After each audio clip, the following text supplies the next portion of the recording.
Hoy entonces con la segunda sesión, que como ya saben le llamamos sección por los motivos ya señalados, y a lo que nos vamos a referir hoy es al término colectividad, que como decíamos el otro día, el término colectividad es el más amplio de los que vamos a ver y por eso lo ponemos en primer lugar. De una forma muy sintética y como para que nos vayamos metiendo en materia, van a ver que colectividad llamamos a la mayoría de los grupos sociales, a la gran mayoría, porque de acuerdo con este planteamiento a todos ellos se les podría aplicar las cuestiones que vamos a ver después. Todos ellos pueden tener una comunidad política, todos ellos pueden tener una forma de gobierno democrática o no democrática, etcétera, ¿no? Bien, pues comenzamos. Como siempre, comenzamos la sesión con una serie de preguntas para irnos también metiendo en materia. ¿Cómo definimos y clasificamos a los grupos sociales que más nos interesan en este módulo? ¿Cuáles han sido las entidades subnacionales político-territoriales más importantes de México? Que dicho sea de paso, como vamos a ver enseguida, estas entidades subnacionales son un tipo de colectividad. Pues pasamos a la siguiente. Como saben ustedes, todo aquel que le quiera sacar fotos a las diapositivas, pues no hay ningún problema, todo lo contrario. A continuación vemos los temas, la división de esta sección. Las 6 diapositivas principales de esta sección se dividen en 2 grupos. El primero, compuesto de 2 diapositivas, es teórico y expone definiciones vinculadas con el concepto de colectividad, así como una clasificación de colectividades. El segundo grupo, de 4 diapositivas, propone una clasificación de las colectividades que se denominan entidades subnacionales político-territoriales de México, que en ocasiones se remontan a épocas prehispánicas. Pues bien, comenzamos con la primera. Como ven y como van a ver a continuación, nos interesa en principio definir los términos para saber de qué estamos hablando. Se entiende por colectividad el grupo social susceptible de incluir una comunidad política, es decir, un grupo de individuos con derechos civiles y políticos. Esa sería la definición de colectividad. Lo que está entre paréntesis es la definición de grupo social, ¿no? Como metemos ahí este término, que no necesariamente lo entendemos todos de la misma manera, pues es importante definirlo también. Y se define como agrupamiento humano con características comunes cuyos miembros interactúan durante un tiempo prolongado y sobre todo tienen conciencia de pertenecer a él, lo que se llama también sentimiento de pertenencia. A continuación, en las notas vamos a concretar esto un poco más. Pero por ahora, repetirlo, entonces colectividad sería un grupo social, entendiendo grupo social por lo que decimos. No, por ahora lo ponemos como está. Cuando terminemos, ponemos ya. Un grupo social susceptible de incluir una comunidad política, ¿sí? O sea, que tiene la posibilidad de incluir una comunidad política. ¿Y qué entendemos por comunidad política? Un conjunto de ciudadanos, es decir, personas que tienen derechos civiles y derechos políticos. Que de forma muy resumida, aunque lo vamos a ver en otra sesión con más detalle, derechos civiles en términos políticos son tres, claramente relacionados entre sí, incluso progresivos, que son el derecho de expresión, de reunión y de asociación, ¿sí? Esos son los tres derechos civiles con una trascendencia política más notoria. Y los políticos los podemos resumir en dos, que sería el de votar y ser votado.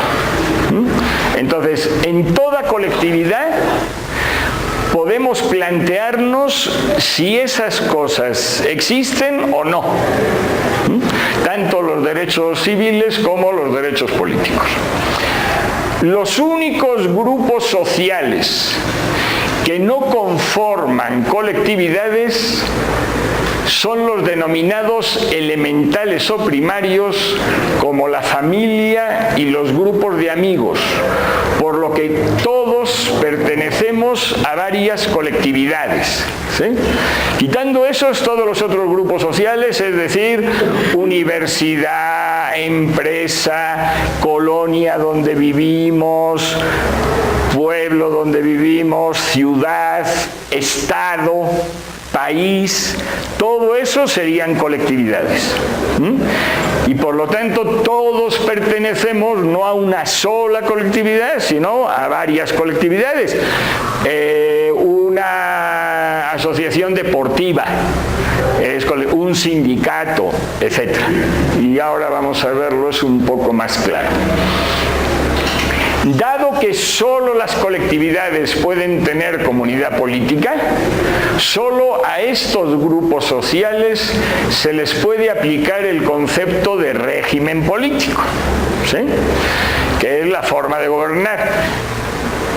Donde no hay posibilidad de una comunidad política, no nos podemos plantear la cuestión de la forma de gobernar, porque la forma de gobernar implica la relación entre autoridades y otro tipo de personas, ¿sí?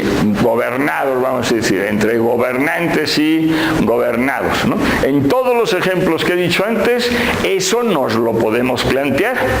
En la familia no, y en el grupo de amigos tampoco. Lo señalado en las otras secciones sobre la comunidad política y el régimen político se aplica a todos los tipos de colectividades, pero solo a estas. Y ahora vamos a hacer algunos ejercicios, tanto para fortalecer la apropiación de esta información, como para ejercitar algunas habilidades cognitivas. Va en forma de pregunta, que si podemos hacer que esto se haga más pequeñito, de manera que tengamos esto más grande. Entonces, tenemos dos.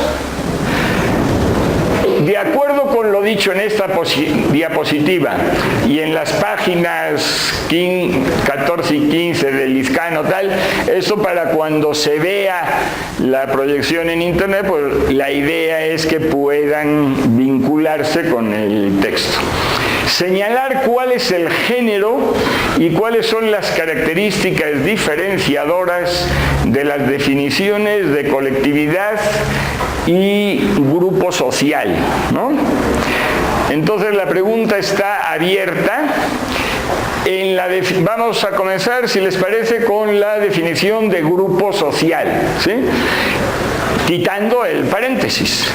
Entonces, con la definición de colectividad. Se entiende por colectividad el grupo social susceptible de incluir una comunidad política. Hasta ahí únicamente. ¿Cuál sería el género y cuál sería la característica diferenciadora en esta definición?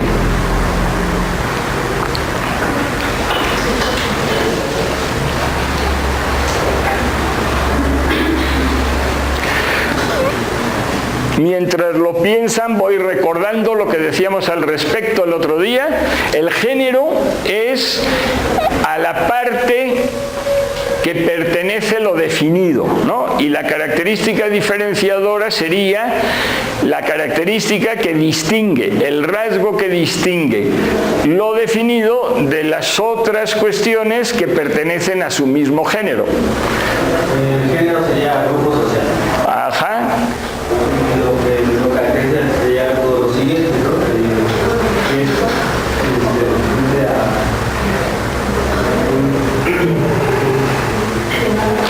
Susceptible de incluir una comunidad política. Perfecto.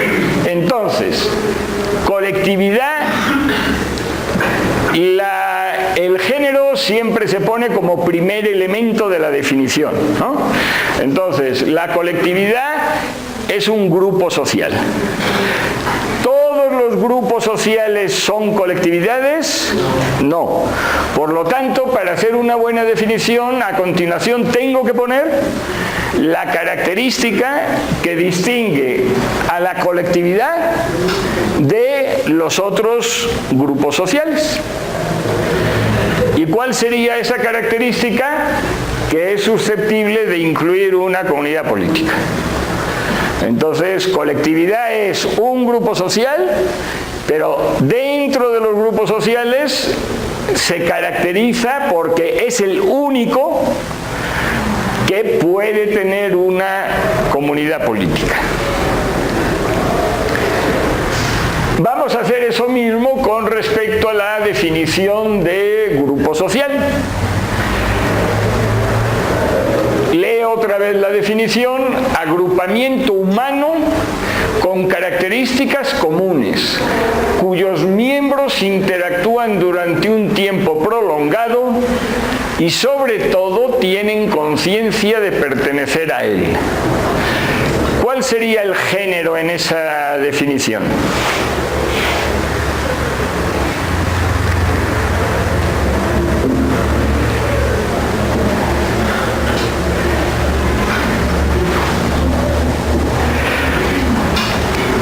Necesariamente es el primer elemento de la definición, ¿no? ¿Cuál sería el primer elemento de la definición? Agrupamiento humano. Entonces, un grupo social es un agrupamiento humano. ¿Cualquier agrupamiento humano? No. El que tiene ¿cuántas características específicas vienen ahí?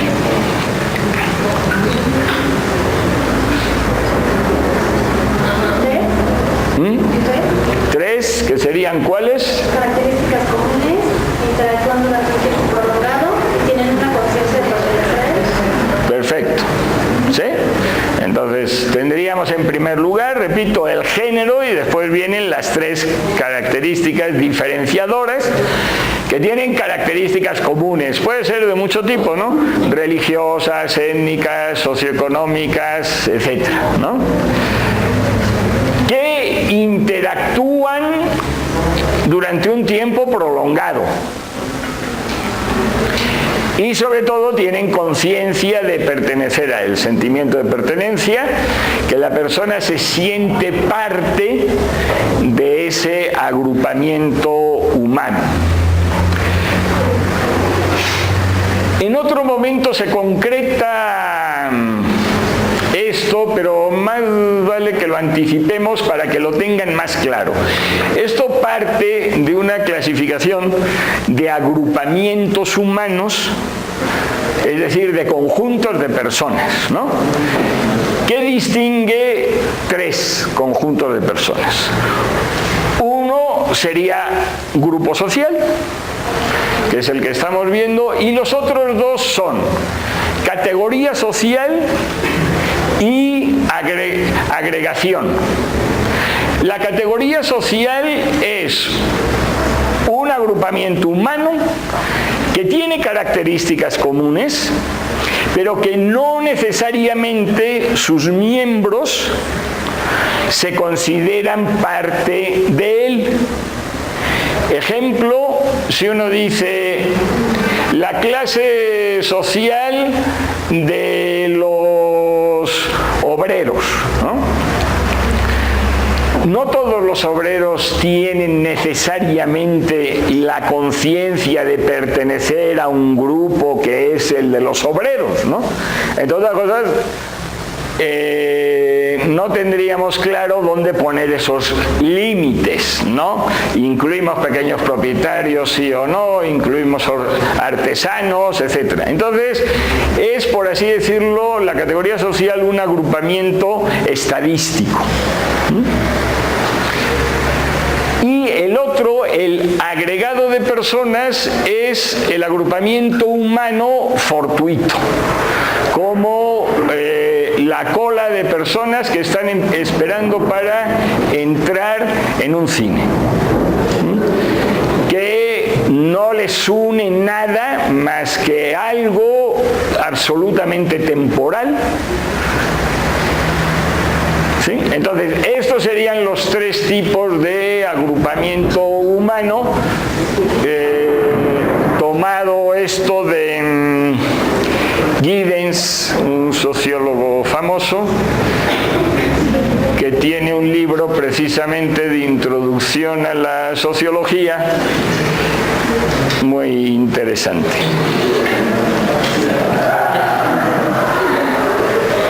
Pues muy bien, por fortuna no ha pasado a mayores. Y vamos, este ejercicio de aplicar estas habilidades cognitivas a las definiciones y tal, sí es interesante para que de verdad tengamos la claridad de que estamos definiendo adecuadamente y de poder valorar las definiciones que leemos de distintas cosas, ¿sí? Esto es una definición bien planteada o quién sabe qué será, ¿no? El segundo punto, deducir cuáles son los dos tipos en que se clasifican los grupos sociales según esta diapositiva. En esta diapositiva se presenta, yo diría de forma clara, pero no absolutamente explícita, una división de grupos sociales en dos conjuntos. ¿Cuáles serían esos dos conjuntos? ¿Cuáles serían esos dos tipos de grupo social? Uno, colectividad. Dos,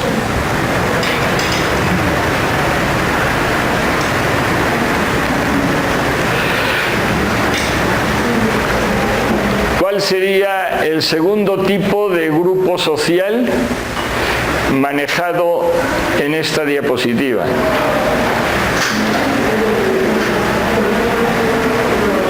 Individual. Elementales, ¿no? Los únicos grupos sociales, ¿no? Los únicos grupos sociales que no conforman colectividades son los denominados elementales, ¿no? Casi uno diría, más claro, imposible, ¿no? Bueno, pasamos a la siguiente. Hasta aquí la cuestión fundamental ha sido definir qué entendemos por colectividad, ¿no?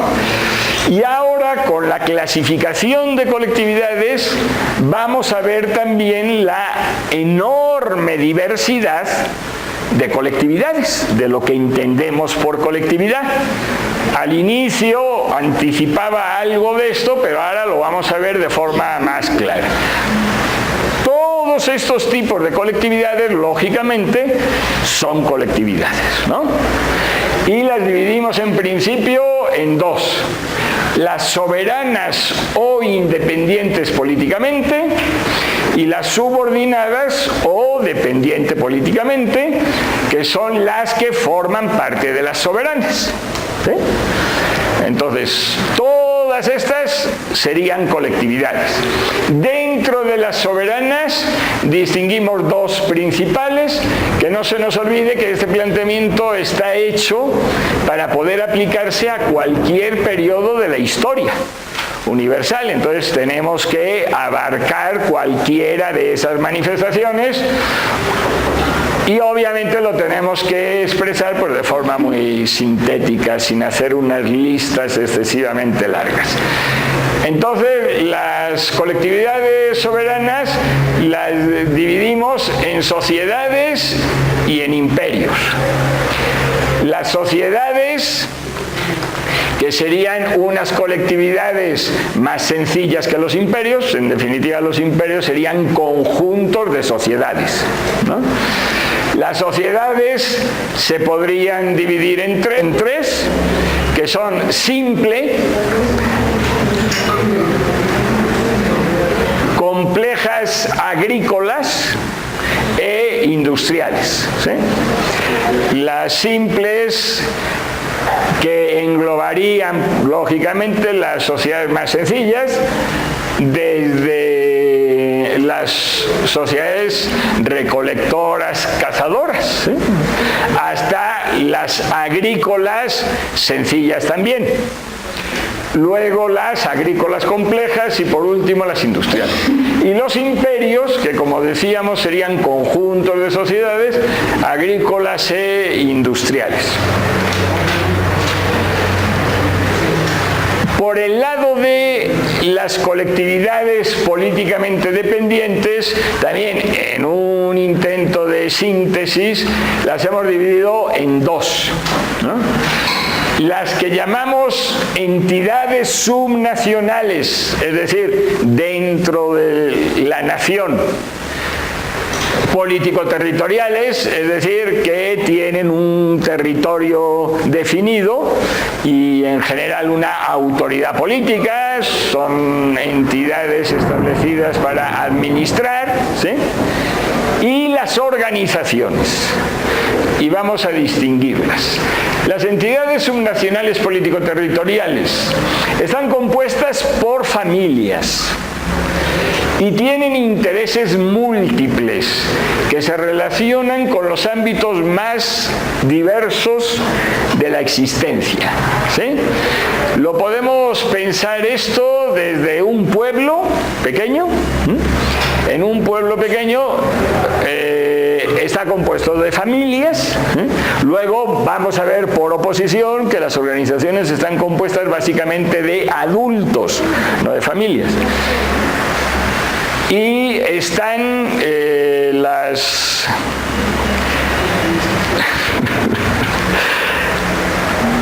las entidades subnacionales tienen intereses diversos completamente: alimentarse, vestirse, educarse, sanarse, eso desde el pueblo más pequeño hasta un país, ¿no? Por el contrario, las organizaciones están compuestas básicamente de adultos, no de familias, y tienen intereses específicos, concretos, laborales, empresariales, el medio ambiente. Ejemplos de organizaciones, siguiendo esto mismo que estoy diciendo, un sindicato. Pues un sindicato está compuesto básicamente de adultos y tiene una función predominante, ¿no?, la de defensa de los derechos laborales de los trabajadores. Una ONG sería una organización también compuesta básicamente de adultos que tienen un interés principal. De acuerdo con la ONG, pues puede ser el medio ambiente, las cuestiones de género, los derechos humanos, etc., ¿no? Entonces, todo este mundo de colectividades forman parte de este concepto y le podemos aplicar, por lo tanto, el marco teórico que vamos a ir señalando durante todo el curso. Todas estas colectividades pueden tener una comunidad política y, por lo tanto, nos podemos plantear si la comunidad política de esa colectividad es más o menos extensa, y todas esas colectividades tienen una forma de gobierno y nos podemos plantear si esa forma de gobierno es democrática o no es democrática. Pues bueno, pues si les parece, continuamos con este nuevo formato obligado por las circunstancias, ¿no? Bueno, hemos tenido que cambiar a mitad de sesión de forma de proyectar porque estamos sufriendo una tormenta intensa con rayos de una intensidad excesiva y nos han descompuesto la pantalla. Entonces continuamos con este nuevo formato. Nos habíamos quedado en la explicación de la diapositiva que se refiere a la clasificación de colectividades. Y con respecto a esta diapositiva hay un ejercicio que únicamente lo leo porque se trataría de que ustedes lo pudieran hacer en sus casas, ¿no? Con el vínculo que aparece después de la diapositiva. El ejercicio dice así: comparar la clasificación de esta diapositiva con la de las páginas 20-22 de Lizcano con un hipervínculo y averiguar cuáles son los cambios que se detectan respecto a las denominaciones dadas a los tipos de la clasificación y a los criterios empleados para distinguir los tipos de colectividades subordinadas. Y queda como tarea pendiente que realizarían ustedes por su cuenta. Tengo que decir sobre esta cuestión de las notas que muchas de ellas se refieren a textos que yo he publicado. Y esto por dos razones. Ninguna de ellas es un egocentrismo exagerado, sino que aquí hay un problema de derechos de autor que siempre tiene uno que tener presente cuando son publicaciones que no son de uno. Entonces, cuando son mías, pues se quitó ese problema. Y después una cuestión que tiene que ver con un asunto que veíamos el otro día, que es que el conocimiento se va construyendo, que no son verdades reveladas, sino que vamos modificándolas. Y buena parte de estas comparaciones que se proponen tienen que ver con esto, con ver cómo formulé una serie de cuestiones inicialmente y cómo las estoy proponiendo hoy, para que se vea cuáles son las modificaciones. Pues bien, con esto terminamos la clasificación de colectividades y a continuación vamos a ver 4 diapositivas. Empezamos por la primera, que es describiendo cuáles serían las entidades subnacionales político-territoriales de México a lo largo de su historia, las principales. Recuerden, estas entidades subnacionales eran una de las dos divisiones de colectividades políticamente dependientes, ¿no? Entonces, México, pues como todos los países, está dividido internamente y lo que vamos a ver es estas divisiones político-territoriales. El empeño de esto es establecer continuidades entre las divisiones de hoy con las del pasado. Hay una obra en este sentido importante que se refiere prácticamente solo a las entidades federativas, la de O'Gorman, Edmundo O'Gorman, con este mismo tema, y él ve pues que los estados de hoy proceden de las intendencias, por ejemplo, ¿no? Y aquí vamos, pues un poco dentro de esta dinámica es como se propone esto. Distinguimos 5 entidades subnacionales y vamos a ir de la más pequeña a la más grande. La más grande sería la que hoy son los estados, ¿sí? A continuación se identifican las 5 entidades subnacionales político-territoriales de México, principales en los 5 últimos siglos de la historia mexicana, que obviamente constituyen colectividades respecto a las cuales se puede analizar tanto la extensión de la comunidad política como la forma de gobierno, como en toda colectividad. Y comenzamos con la primera. A la primera la hemos llamado Unidad Política Básica, que tiene un cierto grado de originalidad esto. ¿Por qué? Porque estamos acostumbrados, porque así lo dicen incluso las constituciones y la mayoría de los documentos oficiales, que la entidad básica de la organización política de México es el municipio. Bueno, aquí pensamos que no, que hay una todavía más sencilla que el municipio, que para que la viéramos todos con más claridad serían los pueblos. Y si nos referimos al municipio de Toluca, como a cualquier otro, ustedes saben que hay por lo menos 20 pueblos claramente diferenciados dentro del municipio de Toluca, con raíces por lo menos coloniales y en la mayoría de los casos prehispánicos, ¿no? Bueno, pues se defiende que estos pueblos sí serían las unidades políticas básicas, no los municipios.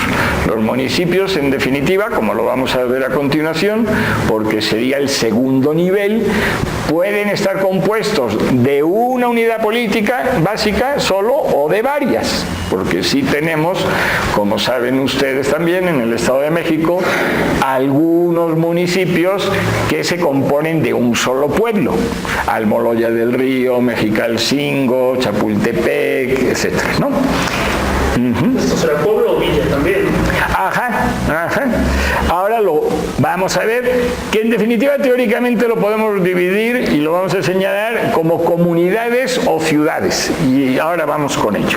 Entonces, la primera y la más pequeña entidad subnacional político-territorial de México sería lo que llamamos Unidad Política Básica, que la definimos de la forma siguiente: unidad geosocial, ¿sí? Tanto geo, que tiene que ver con la geografía, con el espacio, como social.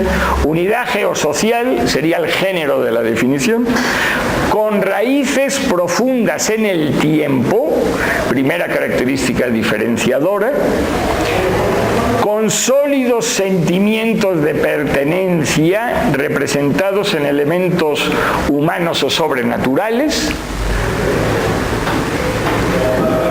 Tercera, donde tienen lugar socializaciones que abarcan todos los principales componentes del ser humano, incluido el político, ¿sí? En estas unidades políticas básicas se forma la gente. Ahí aprende a hablar, a relacionarse con los demás, a la religión, a toda una serie. Ahí se forman los seres humanos. En cuanto al sentimiento de pertenencia, estaría claro también. Si alguno de ustedes pertenece o ha nacido en un pueblo, creo que lo tendría claro. Quien es de Capuluac no es del municipio de Toluca. Si le preguntan, ¿tú de dónde eres?, no va a decir del municipio de Toluca, va a decir de Capuluac. Si quien se lo pregunta pregunta es un australiano que no conoce Capuluá, pues sí le dirá del municipio de Toluca para que se oriente. Pero él se siente de Capuluaca, ¿sí? Además, en esto también incide que ha sido muy frecuente una determinada pugna, una relación conflictiva entre la cabecera del municipio y los pueblos, ¿sí? Entonces, los de la cabecera sí es frecuente que confundan el municipio con la cabecera, ¿no? Entonces, sí me ha tocado en esto ver a gente y platicar. ¿Y tú de dónde eres? De Toluca. Oye, ¿y tú sabes que el municipio de Toluca, o sea, que Toluca, además de una ciudad, es una cabecera municipal que tiene varios pueblos? No, pues para los de la cabecera municipal es muy frecuente que lo único que existe en el municipio es la cabecera. Bien. Y una última característica específica de estas unidades políticas básicas que nos muestran también que sí hay que considerarlas como entidades diferenciadas, y es que tienen formas de gobierno específicas, que hoy serían los delegados. Bien, leo de forma seguida toda esta definición de unidad política básica: unidad geosocial con raíces profundas en el tiempo, con sólidos sentimientos de pertenencia representados en elementos humanos o sobrenaturales, donde tienen lugar socializaciones que abarcan todos los principales componentes del ser humano, incluido el político, y que cuenta con formas de gobierno específicas. El siguiente punto de esta diapositiva dice: las unidades políticas básicas pueden conceptualizarse en este intento que siempre estamos haciendo, porque abarcamos periodos enormemente largos, de simplificar. Pueden conceptualizarse como comunidad y como ciudad, ¿sí? Prácticamente, pues hasta hace pocas décadas, podríamos decir, en el Estado de México todo eran comunidades, ¿no?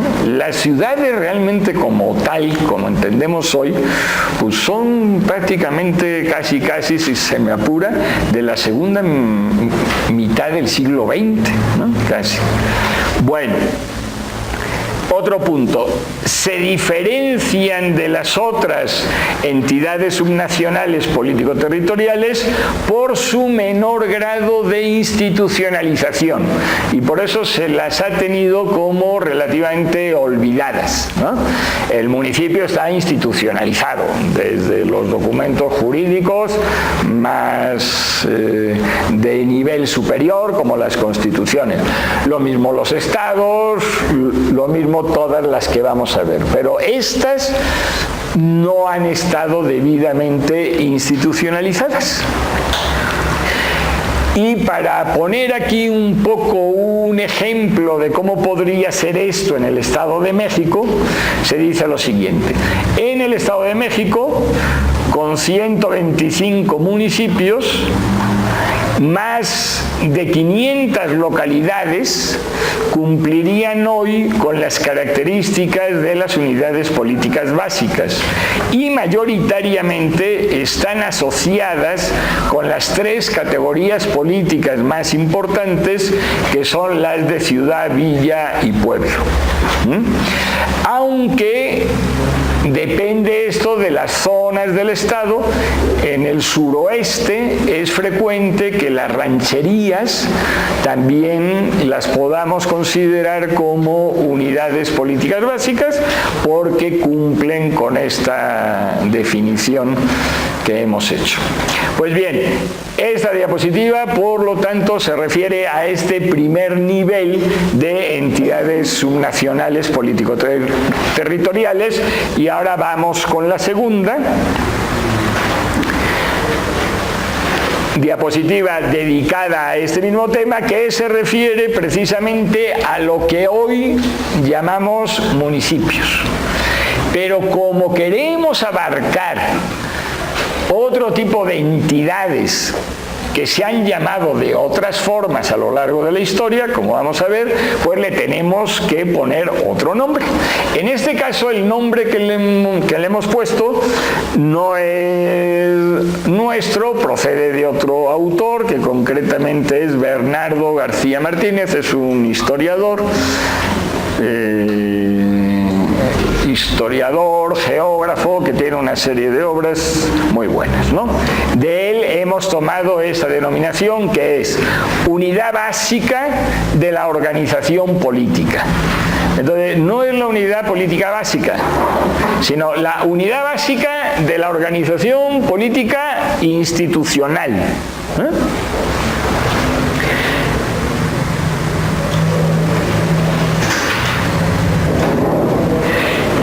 Esta unidad básica de la organización política es la entidad subnacional político-territorial de México, institucionalizada de menor jerarquía, ¿no? Sí, recuerdan, ¿no? La Constitución, México, está dividido en 3 órdenes de gobiernos, el federal, el estatal y el municipal, ¿no? Bien, y está compuesta, como ya anticipábamos, por una o varias unidades políticas básicas, ¿no? Con respecto a esta unidad básica de la organización política, vamos a ver 3 puntos. 1. Modalidades históricas principales, ¿sí? En definitiva, lo que hoy llamamos municipios, ¿a qué nos remitiría en el pasado? Y por lo pronto, su origen sí estaría muy claro en los altepeme, ¿sí? Altepeme, ya saben, plural de altepetl, ¿no? Que serían los señoríos prehispánicos. Y precisamente la persona que he mencionado, Bernardo García Martínez, manifiesta esto de forma muy clara, cómo habría una continuidad entre el altepetl de tiempos prehispánicos, el pueblo de indios colonial y los municipios de hoy, ¿no? Entonces, modalidades históricas principales: altepeme o señoríos prehispánicos, pueblos de indios novohispanos y unidades municipales del México independiente. ¿Y por qué hablo de unidades municipales y no de municipios? Porque ustedes saben que en el siglo XIX no se llamaban municipios. En el siglo XIX, hasta 1852, la denominación era municipalidad, ¿sí? En 1852 surge otra unidad municipal que dura hasta la Constitución de 1917, que le llaman municipio, pero era una municipalidad de menor jerarquía. Entonces, ese municipio del siglo XIX no es como el municipio de hoy, ¿sí? Era una municipalidad, digo, de menor jerarquía.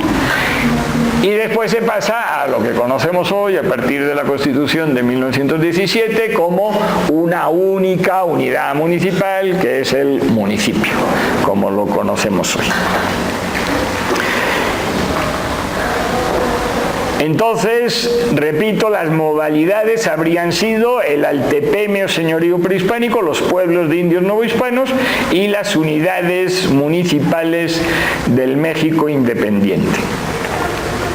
Segundo punto, al menos desde finales del siglo XVI, estas unidades básicas de la organización política han tenido como autoridad específica al ayuntamiento o cabildo. Aquí hay una enorme permanencia también, ¿no? No desde tiempos prehispánicos, pero sí desde fines del siglo XVI, hasta de nombre, ¿no? Ayuntamiento o cabildo. Y es prácticamente lo mismo porque, entre otras cosas, sus autoridades principales siguen siendo las mismas. Alcalde o presidente municipal y regidores. y eso existía desde aquel siglo hasta hoy, ¿no?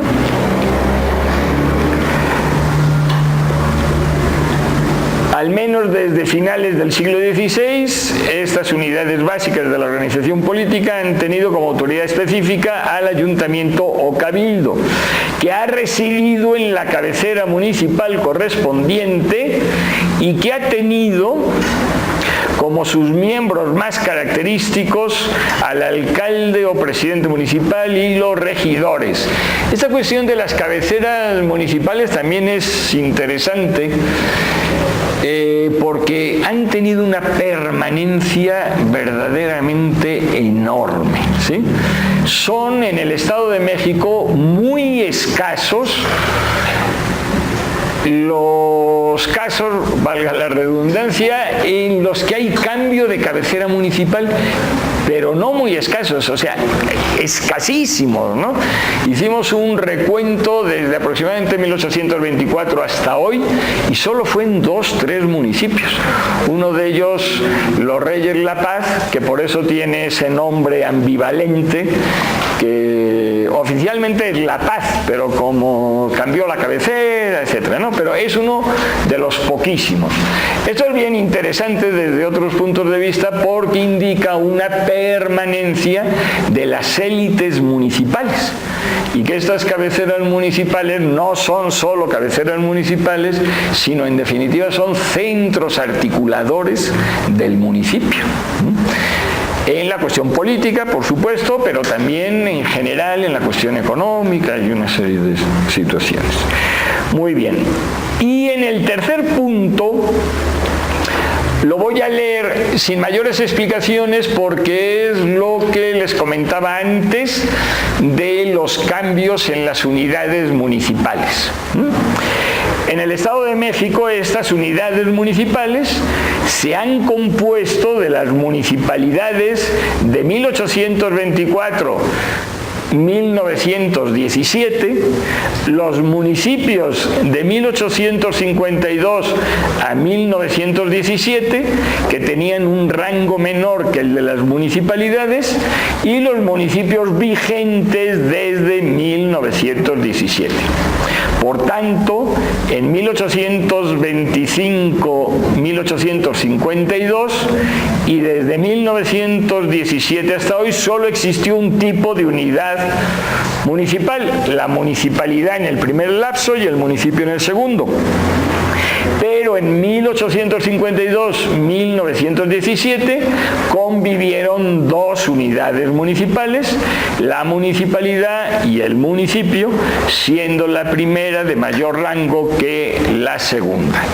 Bueno, con esto terminamos con esta segunda entidad subnacional político-territorial de México, ¿no? Que sería la más amplia de la primera, la que le sigue en el nivel. Y pasamos entonces a la tercera diapositiva que tiene que ver con esto.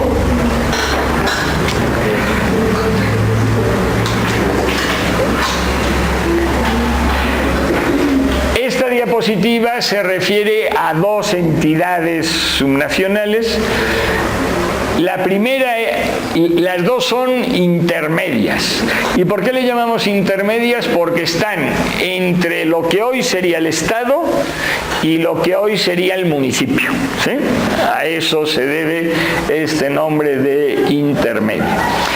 La primera de ellas sería la más pequeña y la más continuada en el tiempo. A esta la hemos llamado entidad intermedia básica, EIBA, compuesta de unidades básicas de la organización política, de las del nivel anterior, ¿no? O sea, compuestos, si nos lo planteamos en los términos de hoy, compuestas de municipios, ¿no? Modalidades principales, y aquí también nos encontramos con una continuidad en el tiempo.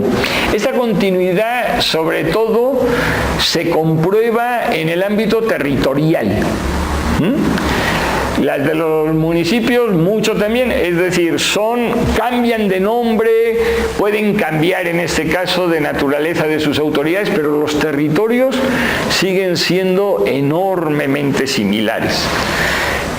En este caso, las modalidades históricas serían alcaldías mayores y corregimientos. De los primeros siglos de la Nueva España. Estas alcaldías mayores y corregimientos se convirtieron en subdelegaciones de las intendencias. Cuando surgieron las intendencias, esas alcaldías mayores y corregimientos pasaron a denominarse como subdelegaciones. Posteriormente, partidos. A partir del primer texto constitucional del Estado de México, en 1824, esas mismas delegaciones, ¿sí?, pasaron a ser partidos. De partidos pasaron a ser distritos político, rentístico y judiciales, esos que eran gobernados por el jefe político, ¿sí?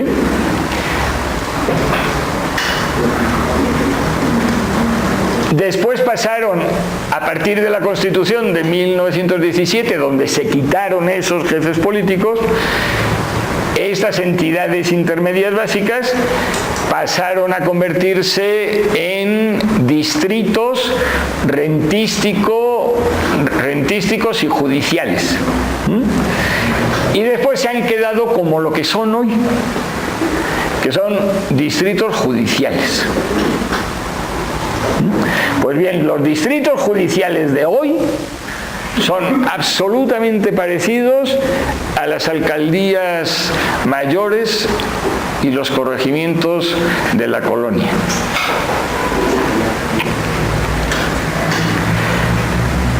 Leo como está escrito en la diapositiva. Modalidades principales: alcaldías mayores y corregimientos de los primeros siglos de la Nueva España y subdelegaciones en que se dividieron las intendencias creadas en 1786, así como en el Estado de México, partidos de 1824 a 1861. Distritos políticos, rentísticos y judiciales de 1861 a 1917. Distritos rentísticos y judiciales de 1917 a 1971 y distritos judiciales de 1971 a la fecha. El segundo punto sobre estas entidades intermedias básicas dice lo siguiente: existencia ininterrumpida durante 5 siglos, solo ha sido constante la función judicial, que siempre la tuvo, las otras ya hemos visto que la tuvieron en algunos momentos, en otros momentos no. Hoy los 125 municipios mexiquenses se agrupan en 18 distritos judiciales. Esto, lógicamente, quien esté interesado en ello, pues bien poner distritos judiciales, cualquier cosa, que le remitan a uno al Poder Judicial del Estado de México, y pues ahí viene la división de este Poder Judicial. Bien, esta entidad política, entidad intermedia básica, la tenemos todos en la cabeza más o menos, más si somos historiadores. Lo de los jefes políticos es algo que todos hemos visto en su momento, etc. La que viene a continuación no tanto, ¿sí? La que viene a continuación sería intermedia todavía, sería de nivel superior a la básica que hemos visto, pero inferior al Estado. Y solo ha existido en algunos momentos. Y ahora vamos a ver cuáles. Esta, que sería la cuarta entidad subnacional político-territorial de México, la hemos llamado entidad intermedia de nivel superior, para distinguirla de la anterior. Y está obviamente compuesta de EIVAs, de las anteriores. Con frecuencia tuvo una existencia errática. En el Estado de México se han concretado en dos formas solamente. Una, las prefecturas, que existieron únicamente de 1824 a 1861, ¿sí? Se le llamó distritos también, ahora quito esa cuestión porque prefiero llamarles solo prefecturas para distinguirles de los otros, ¿no? De los que son herederos de los corregimientos, ¿tal? Bien, duró esas décadas, de 1824 a 1861. Luego ya no existió ese nivel. No había nada entre el distrito y el estado, ¿sí? Hasta 1995. En 1995 surgieron también dentro del Poder Judicial las regiones judiciales, que integran distritos judiciales, ¿sí? Y durante mucho tiempo no existió esa diferenciación porque Toluca era el único sitio de residencia del Tribunal Superior de Justicia del Estado, ¿sí? Por cuestiones demográficas, lógicamente, pues eso no fue suficiente y se establecieron estas regiones judiciales, que hoy son 4. Toluca, y las otras 3, lógicamente, pues están en el Valle de México, que es donde ustedes saben que se concentra más del 70% de la población del estado, ¿no? Y están concretamente en Tlalnepantla, en Ecatepec y en Texcoco. Pues bien, este sería el 4º nivel de entidades subnacionales y cambiamos de diapositiva y nos vamos con el 5º. El 5º es el de mayor nivel, el que hoy serían los estados. Le llamamos entidad subnacional superior. Esta cuestión, repito, de ponerles nombres no es porque queramos complicarnos la vida, mucho menos complicársela a ustedes, sino que si algo se ha llamado de distintas formas, pues tenemos que inventar un nombre que aglutine todas esas formas. Bien, entonces entidad subnacional superior, con un acrónimo, le estamos poniendo acrónimos a todo esto, no los digo porque como no lo están viendo ustedes en pantalla, pues no está fácil. Esta pues está compuesta, como es lógico, de EIBAs, de las entidades intermedias básicas, y en su caso EINSUS, las entidades intermedias de nivel superior, las que hemos dicho. Concretándolo en el Estado de México, pues el Estado de México se dividiría en 4 regiones judiciales que a su vez se dividen en 18 distritos judiciales, ¿no? Y esos 18 distritos judiciales a su vez se dividen en los 125 municipios del Estado. Modalidades históricas principales de estas entidades subnacionales de nivel superior. Las intendencias, ahí es donde nacen, ¿sí? Hay otras interpretaciones que dicen que nacen en las provincias previas a las intendencias. Me parece que no son argumentos fuertes los que sostienen esto. Entonces, el origen más concreto serían las intendencias y las provincias internas. Saben que esto es parte de las reformas borbónicas, ¿no?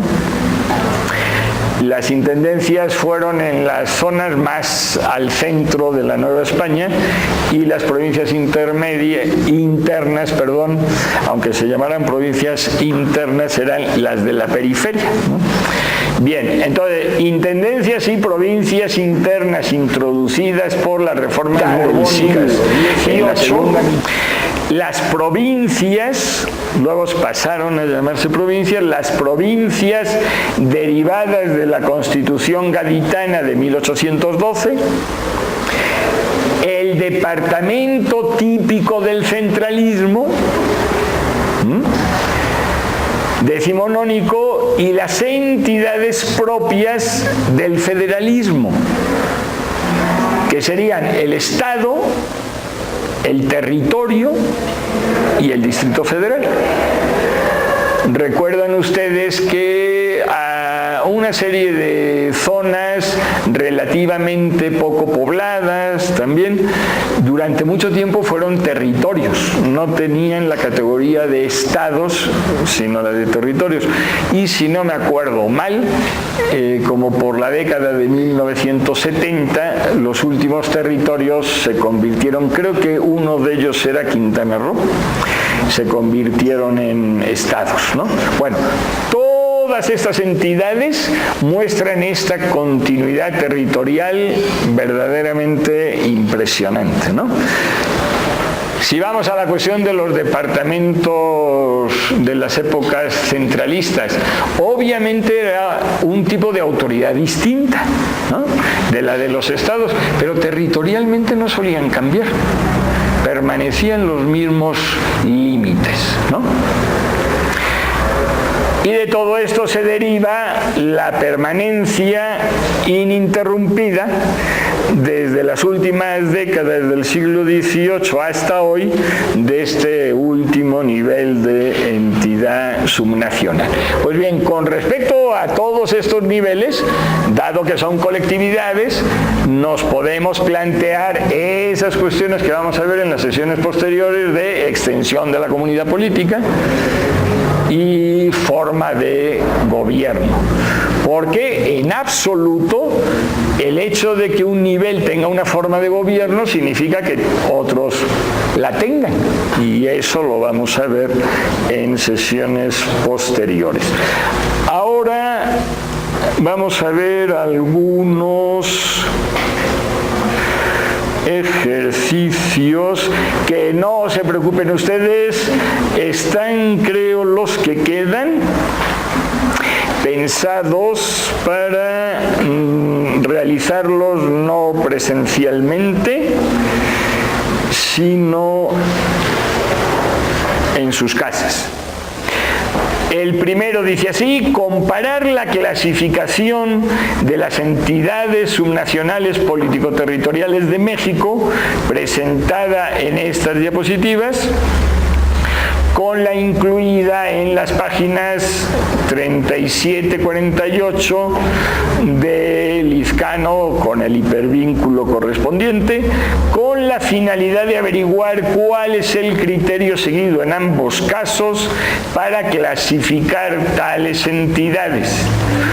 ¿Cuál es la diferencia entre ambas fuentes respecto al número de tipos de entidades político-territoriales y cuáles son los criterios seguidos para ordenar estos tipos de entidades en uno y en otro caso?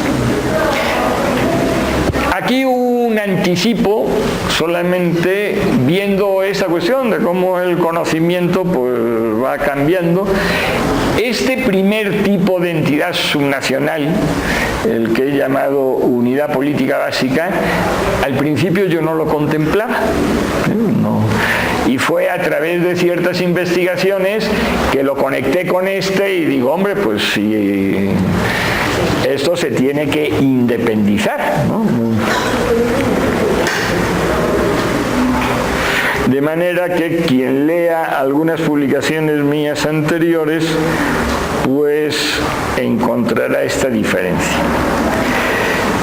El segundo ejercicio dice detectar cómo se llama a las entidades intermedias también en determinada obra, ¿no?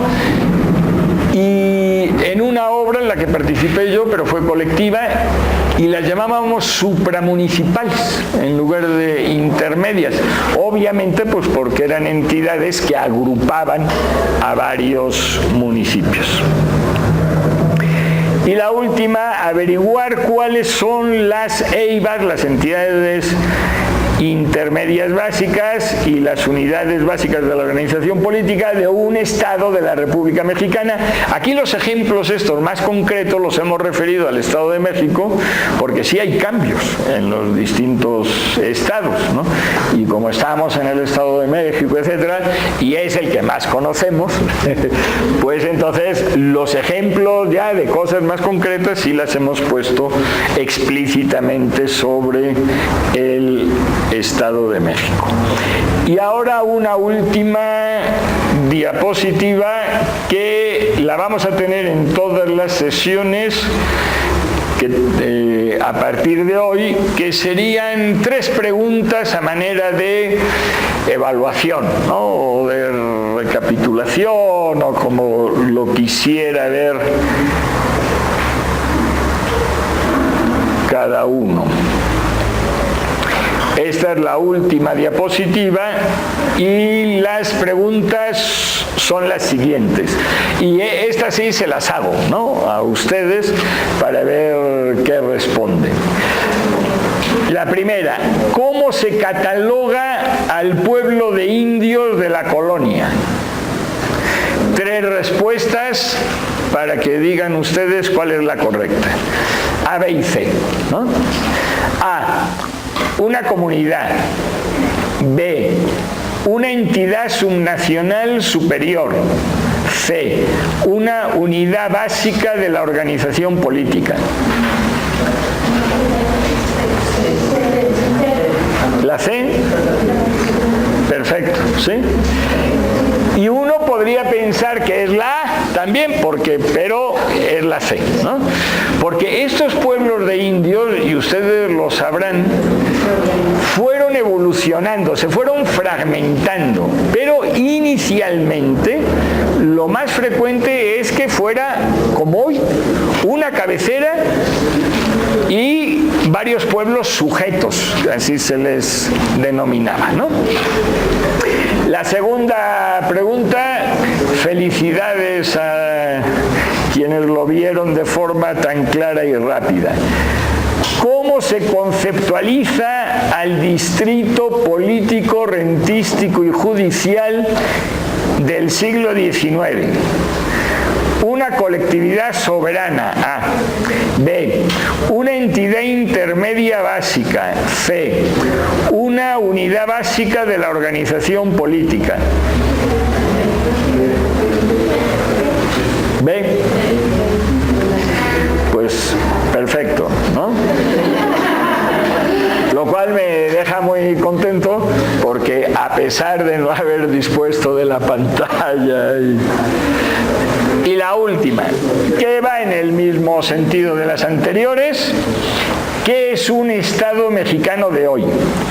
Una entidad subnacional superior, una unidad básica de la organización política o una comunidad.